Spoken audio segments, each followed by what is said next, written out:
Assalamualaikum warahmatullahi wabarakatuh. Apa kabar anak-anakku kelas 11 produksi 1, 2, dan 3. Bertemu lagi dengan saya Ibu Fauzia Lisvana. Kali ini kita akan membahas tentang relasi dan fungsi. Sudah dibaca ya? Oke, kita bahas satu persatu yang dinamakan fungsi. Relasi dari himpunan A. Fungsi relasi dari himpunan A ke himpunan B disebut fungsi atau pemetaan jika dan hanya jika setiap anggota A berpasangan tepat satu anggota B. Oke, seperti itu. Suatu fungsi atau pemetaan jika disajikan dalam bentuk himpunan pasangan berurutan. Nah, ini lambangnya jika suatu fungsi. F.2 dari A ke B berarti fungsi dari A ke B. Kemudian kita ingat lagi, A itu dinamakan domain. Domain itu apa? Daerah asal. Kemudian B, daerah kawan, dinotasikan KF. Kemudian kalau RF berarti ring, seperti itu. Di sini saya berikan 3 contoh. Ada yang fungsi, ada yang bukan fungsi. Contoh yang pertama, bukan fungsi. Mengapa? Karena ada anggota A yang tidak memiliki pasangan. Oke. Terus contoh yang kedua, mengapa bukan fungsi? Karena anggota A ada yang pasangannya lebih dari 1, berarti pasangannya harus 1. Terus yang ketiga, fungsi, karena semuanya anggota A habis dan pasangannya 1/1. Oke, kita lanjutkan sifat-sifat fungsi. Ada 4 sifat fungsi. Yang pertama adalah fungsi surjektif. Ya, jika setiap elemen di B mempunyai pasangan di A, RF sama dengan B, atau setiap anggota B terdapat X anggota A. Setiap anggota B, gampangane mudahnya, setiap anggota B itu mempunyai pasangan di A. Itu yang dinamakan fungsi surjektif. Ya. Kemudian fungsi into. Terdapat elemen di B yang tidak mempunyai pasangan di A. Nah, B ada yang tidak punya pasangan, yaitu angka berapa? Angka 6. Itulah yang dinamakan fungsi into. Kemudian fungsi injektif. Yang ketiga fungsi injektif. Setiap elemen di B mempunyai pasangan tepat 1 di A. Nah, pasangannya berapa tepat 1? Lah ini ada yang tidak punya pasangan, bagaimana? Tidak masalah, yang penting pasangan di B itu tepat 1, punya pasangan di A. Yang keempat, fungsi bijektif itu fungsi surjektif sekaligus injektif. Punya pasangannya harus 1-1, itu yang dinamakan fungsi bijektif. Berarti tadi ada surjektif fungsinya, kemudian into, injektif, dan bijektif. Ya, seperti itu ya. Kita lanjutkan ke fungsi komposisi. Nah, fungsi komposisi merupakan susunan dari beberapa fungsi yang terhubung dan bekerja sama. Sebagai ilustrasinya seperti ini. Sebagai sebuah mesin diolah output. Nah, dijadikan mesin, didapatkan output. Ilustrasi tersebut. Nah, fungsi komposisi nanti ada lambangnya. Ini membacanya G bundaran Fx ya, bukan GOF tapi G bundaran Fx. Artinya apa? G bundaran Fx itu berarti fungsi G. Fungsi G nanti di dalamnya dimasuki oleh fungsi Fx. Jika diilustrasikan dengan gambar, nah berarti ada fungsi F, fungsi G. Seperti ini, fungsi F, fungsi G. G bundaran F. Seperti itu. Kemudian jika ada 3 fungsi berarti H bundaran G bundaran F itu H di dalamnya ada fungsi G. Kemudian di dalam fungsi G ada fungsi F-nya juga. Terus sifat-sifat komposisi itu tidak bersifat komutatif dan bersifat asosiatif. Kiri tidak sama dengan kanan, dibolak-balik tidak bisa. Terus asosiatif berarti H bundaran G bundaran F itu sama dengan H bundaran G bundaran F sama juga dengan H bundaran G bundaran F. Seperti itu contohnya di sini. Jika ada Fx dan Gx, F bundaran G dan G bundaran X apakah nilainya sama? Nah, kita bahas satu persatu. Saya besarkan dulu ya. Fx-nya tadi Fx nilainya berapa? Fx itu 3x min 4, Gx 2x,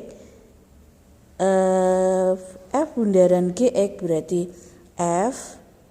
F-nya tadi 3. Nah ini Fx, X di F digantikan dengan Gx. Gx berapa nilainya? 2x, berarti yang semula 3.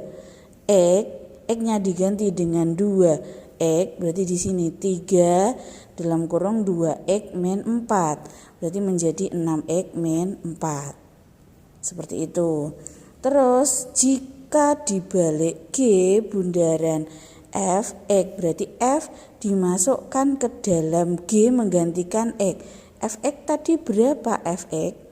Fx tadi, oh maaf ini kebalik ini. G dimasukkan G gimana tadi? G itu 2x ya. G itu 2x. Terus X-nya diganti dengan Fx. Berarti diganti dengan 3x min 4. Kemudian dikalikan 2 kali 3, 6x min 8. Seperti itu.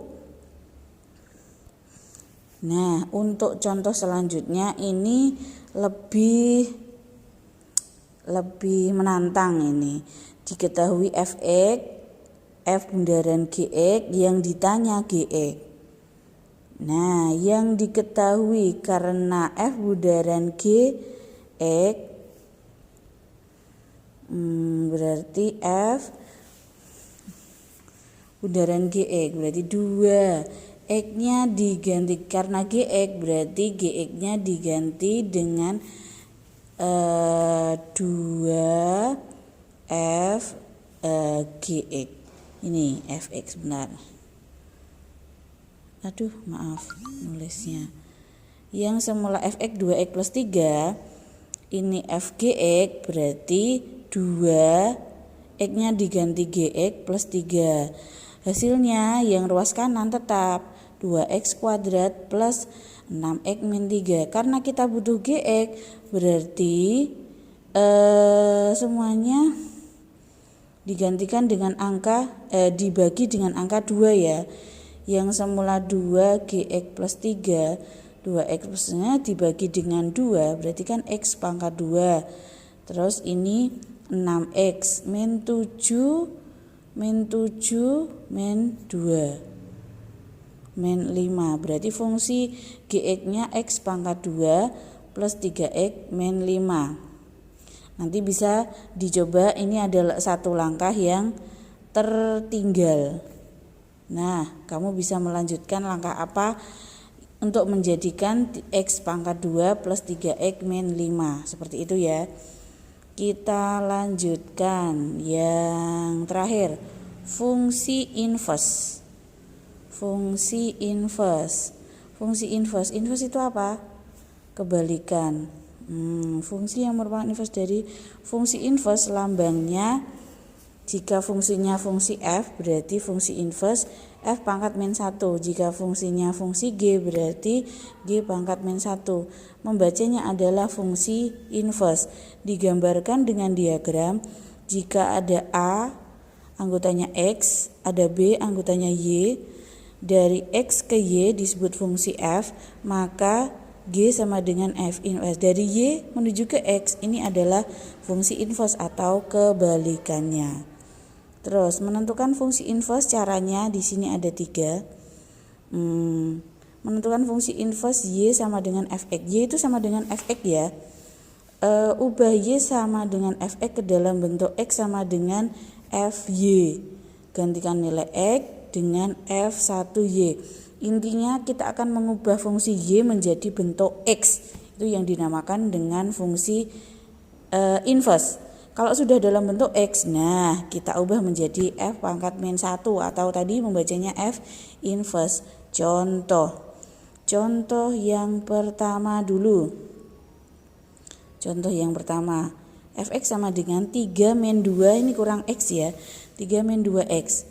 Fx tadi digantikan sebagai Y. Nah, terus 3 min 2X. Fungsi inverse itu mengubah Y sama dengan menjadi X sama dengan. Berarti yang X kita pindahkan. Yang semula min 2X pindah ke ruas kanan menjadi 2X. 3 min Y. Dari sini jelas ya. Nah, jika sudah dalam bentuk X, 2X menjadi X berarti kan dibagi dengan 2. Jika sudah dalam bentuk X, ini digantikan sebagai F pangkat min 1 Y. Nah, itu menjadi hurufnya tetap 3 min Y per 2. Tetapi kalau sudah dalam bentuk F pangkat min 1 X atau fungsi inverse dari X, yang semula huruf Y di sini digantikan dengan X. Nah, seperti itu ya. Intinya kita mengubah fungsi Y menjadi bentuk X. Itulah yang dinamakan dengan fungsi inverse. Jelas? Nah, untuk contoh yang lebih menantang, ini ada contoh yang kedua. Fx sama dengan 3x plus 4 per 2x min 1. Fx kita gantikan dengan Y. Kemudian kita kalikan dengan yang penyebut. Berarti Y dikalikan penyebut. Penyebutnya berapa? 2X min 1 sama dengan ruas kanannya 3X plus 4. Kalau sudah Y sama dengan Y dikalikan 2X menjadi 2XY. Y kali min 1 min Y. Nah, ini tidak ada pengalinya berarti tetap. Kemudian karena kita akan menggantikan fungsi Y menjadi X, berarti yang ada X-nya dikumpulkan. Yang ada X-nya mana? 2XY dan 3X. Nah, karena di sini positif, pindah ruas menjadi negatif. Y plus 4. Terus kita keluarkan X-nya. Menjadi sisanya 2Y min 3. Y plus 4, berarti X-nya ketemu Y plus 4 per 2Y min 3. Dari atasnya ini tinggal ini dibagi dengan ini ya. Kalau sudah, X-nya itu adalah F inverse Y karena bentuknya masih dalam bentuk Y. Kemudian kalau langsung diganti dengan X juga tidak apa-apa. Yang Y, huruf Y di sini tinggal digantikan dengan huruf X. Seperti itu ya. Contoh soal selanjutnya ini inverse dari fungsi kuadrat. Fungsi kuadrat punya inverse enggak ya? Nah, kita bisa melihat ini pembahasannya fungsi inverse yang semula Y menjadi X. Nah, karena di sini ada 2 jawabannya. F inverse-nya seperti ini, Y sama dengan min 31. Bukan merupakan fungsi karena memiliki 2 nilai. Kemudian di sini saya buat rangkuman jika model soalnya linier, pecahan, eksponen, logaritma, terus ini juga ada contohnya, maka inverse-nya seperti ini. Nah, bisa kalian baca sendiri. Kemudian untuk inverse dari komposisi kita lanjutkan di video selanjutnya ya. Oke. Terus latihan soalnya mana ini? Latihan soalnya coba kalian kerjakan. Latihan soalnya cukup mudah. Invest dari nomor berapa ya? Nomor 1 dan nomor 2. Nomor 1 dan nomor 2 untuk latihan kalian. Kumpulkan di tim seperti biasa jawaban kalian, fotokan di komen tim. Sebagai absen kalian sudah mengerjakan atau melihat video pada pertemuan kali ini. Jika ada pertanyaan silahkan ditanyakan di komen tim, kita diskusikan bersama. Terima kasih atas perhatiannya. Assalamualaikum warahmatullahi wabarakatuh.